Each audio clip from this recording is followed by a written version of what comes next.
I greet you in Jesus' precious name. And as I'm greeting you, can you hear the dove in the background? He's greeting you too. He's saying, Shalom. The peace of the Lord be with you.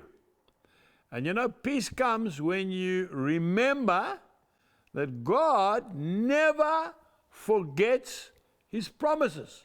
Never, ever. Now, you're sitting there, madam, and you're saying, I'm sure God's forgotten the promise He made me, Angus, because I still haven't had an answer, and that was 10 years ago. You see, for the Lord, 1,000 years is like the blinking of an eyelid. So, time is not an issue for God.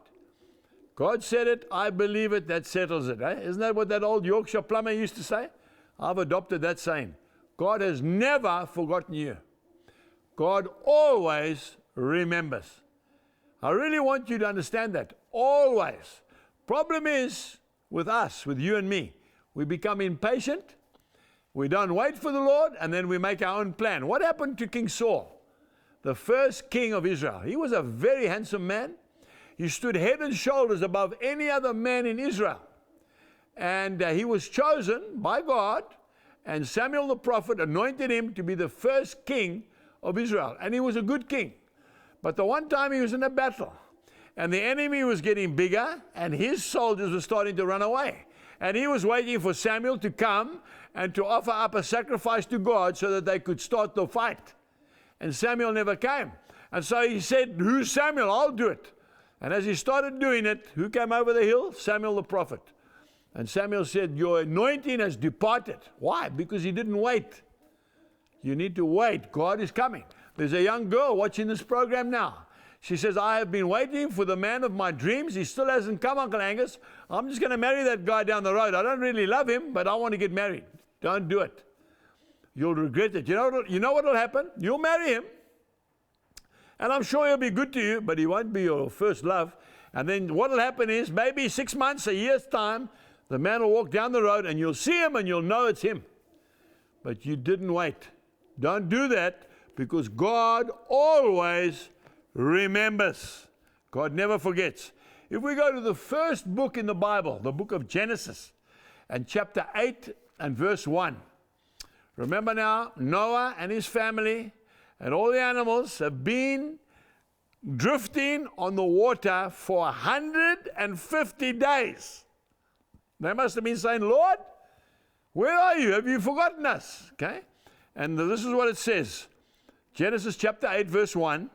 Then God remembered Noah and every living thing and all the animals that were with him in the ark. And God made a wind to pass over the earth, and the waters subsided. That was the end of the flood. And what did God do? He put a rainbow there to remind Noah that I will never flood the earth again. Have you ever seen a rainbow? Of course you have. And so have I, because God remembered. Now you might be sitting there and saying, has God remembered my plight, my problem? Yes, He has. I've been praying for my son for 3 or 4 years, and he still hasn't come to Christ. I know that George Muller, who started the children's homes in England in the 1800s, 120,000 children went through his homes. He had a list, they found it out when he had died, of men that he had been praying for, some of them for 50 years. And as they came to Christ, he would tick them off, and he ticked off that whole list. God remembers. He says, call unto me, and I will answer you, and I will show you great and mighty things of which you do not know. Jeremiah chapter 33 and verse 3.